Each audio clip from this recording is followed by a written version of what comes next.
paskaityti jums šią progą norėčiau šiek tiek savo kūrinių, kas nežino, tai tokie trumpi rašinėliai, nuotraukos.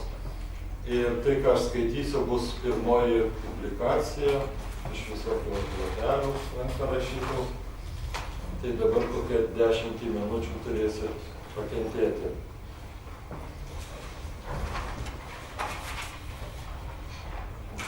Sakysiu tas dienas, kada kas nors buvo užsirašyta. Lapkričio 4. Ir tas kūrinėlis vadinasi Perėja. Daugybę metų rytais į darbą vaikštau pėsčias. Iš Mildos gatvės Antakalnyje į miesto centrą, kur Rašytojų sąjungos būstinė. Ten, kur einančiam šia kryptimi baigėsi Kosciuškos gatvė, pradedu glaustis prie Neries. Nežinau kodėl, bet taip. Ir einu dažniau ne šaligatviu, o takeliu numintų greta. Spaudžiu mygtuką, laukiu ir pereinu pėsčiųjų perėją dabartinio karaliaus Mindaugo tilto prieigą. Toliau dar 200–300 metrų paneriu. Upės pusėje ne jokio namo, o kita pusė teisėtai vadinama Žygimantų gatve. Man reikia ją pereiti, taigi sukti į kairę, į Radvilų gatvę. Pėstininkui ten jokios perėjos nėra. Automobilių srautas ganėtinas. Bet pasidairau ir pereinu. Žmogus, kuris taip daro daugybę metų, vis eina ir pereina, kaip jam pradeda atrodyti. Tai čia turbūt manęs bus vos nepervažiavusi filosofė Jūratė Baranova. Paminėjo, kad taip galėjo būti, recenzuodama mano knygą apie Aidą Marčėną. Parašė, kad jeigu būtų taip atsitikę, monografiją apie Marčėną būtų tekę rašyti jai. Filosofai gebantys pajuokauti Lietuvoje žinoma retenybė. Bet štai klausimas, miela Jūratė, filosofinis. Ar yra ten perėja, ar nėra? Dabar kūrinėlis, kuris vadinasi Mūsų laisvės, parašytas jis lapkričio 17 dieną, kas čia per diena, Salomėjos Nėries gimimo diena, 110-osios metinės. Mūsų laisvės. Mūsų laisvės metai yra taip pavadinta LRT televizijos laida. Nežinau, ar tai laidos vedėjų ar scenaristų nuopelnas, greta įvykių kaleidoskopo vis papildomai įsikibti į tuos konkretaus laiko valdžių sprendimus, kurie metams bėgant yra suprasti ir įvertinti kaip klaidos. Dėl to į laidą kviečiami tų jų sprendimų lėmėjai, klausinėjami, kviečiami ir jų atsakymų komentatoriai. Plikas Dziedas, žiūrėdamas ir atidžiai klausydamasis, nė karto nematė ir negirdėjo, kad bent vienas iš buvusių valdžios žmonių būtų pasakęs, kad taip, suklydau, reikėjo kitaip.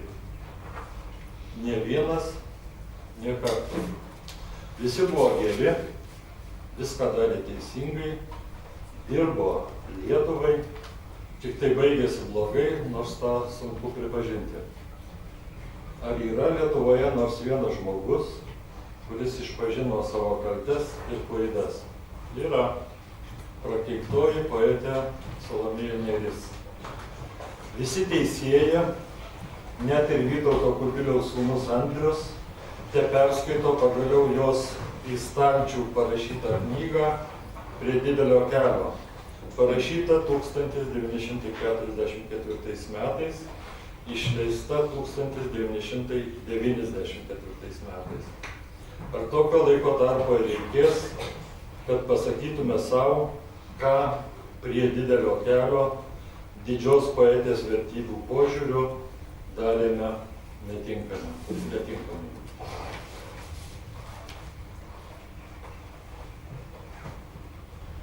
Tos lygiai priedas.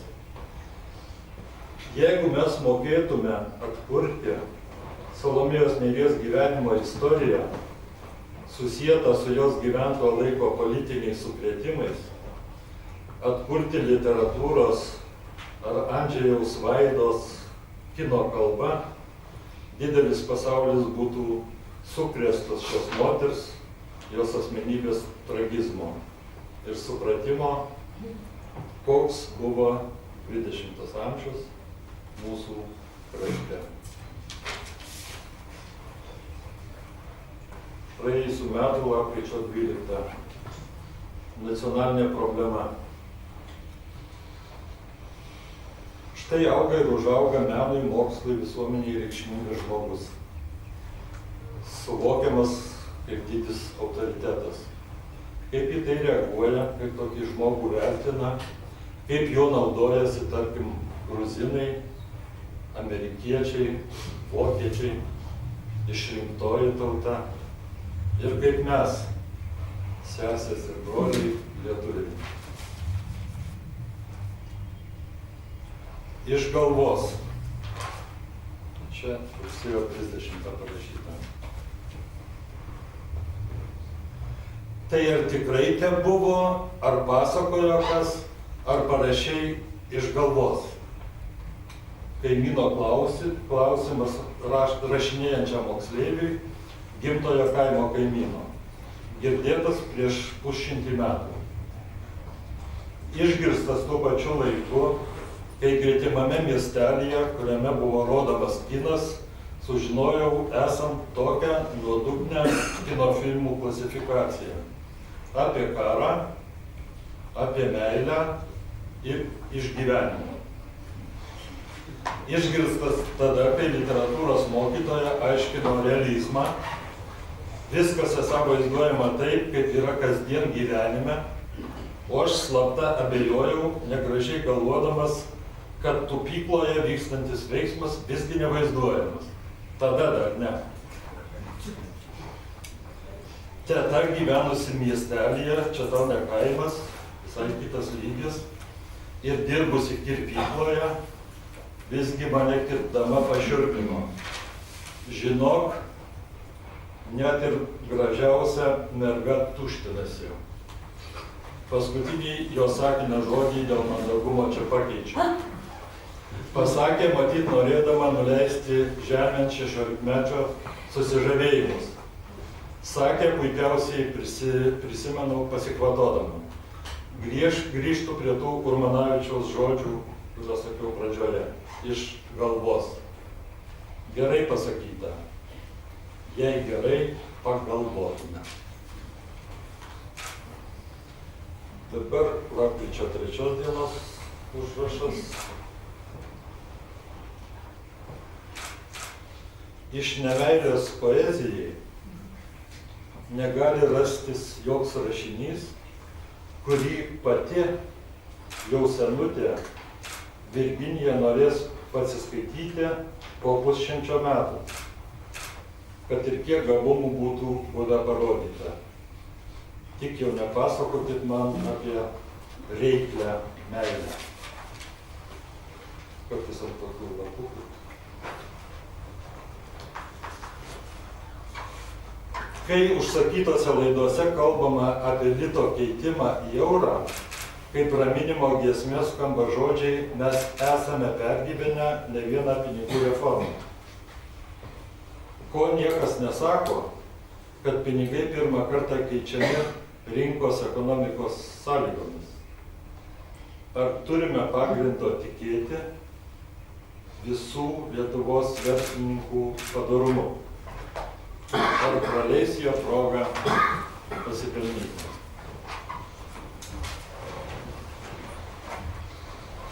Dabar spalio 10.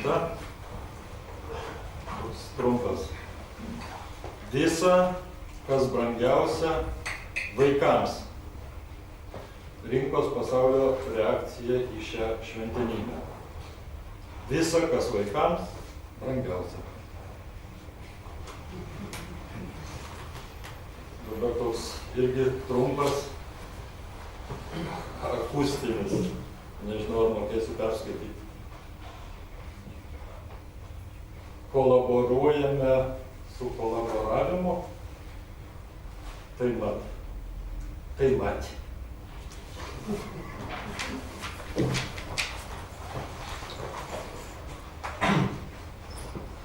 Vienas svarbiausių ir sudėtingiausių redagavimo darbų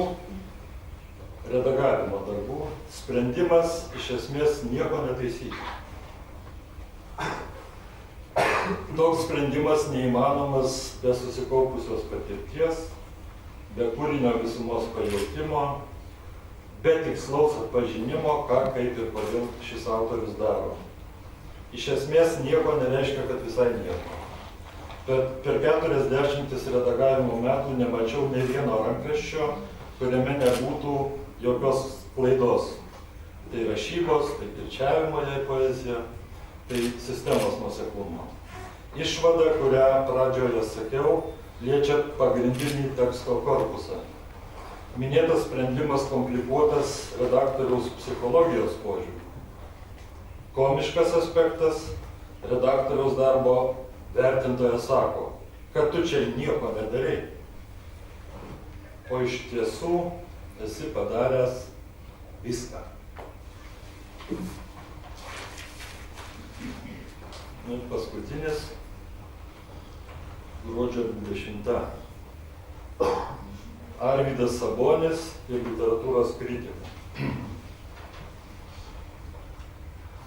Publika atsimena puikius Sabonio metimus. Kritikų cechas bus įsidėmėjęs ne tik juos, bet ir kitiems mažiau matomą meną, kamuolio perdavimus. Nenuspėjamus, neregimus, sąmojingus, staigius. Mintis kokia, aš gal ir įmesčiau, bet tasai, kuriam permetu, įmes tikrai, nes moka ir niekas jam netrukdo. Kad taip kritikų cechas žaistų kaip komanda. Tiesa, esu gavęs nematomų perdavimų. Vytauto Kubiliaus, Alberto Zalatoriaus, Donato Saukos, Viktorijos Daujotytės. Ir pats kartą kitą esu permetęs kamuolį. Kam? Negalima sakyti, nes varžovai budi. Vis pagalvojo, kad įmanomas perdavimas metant ne į lanką, o į spyną. Būtų panašu į biliardą. Ar kas nors yra taip daręs? Ačiū.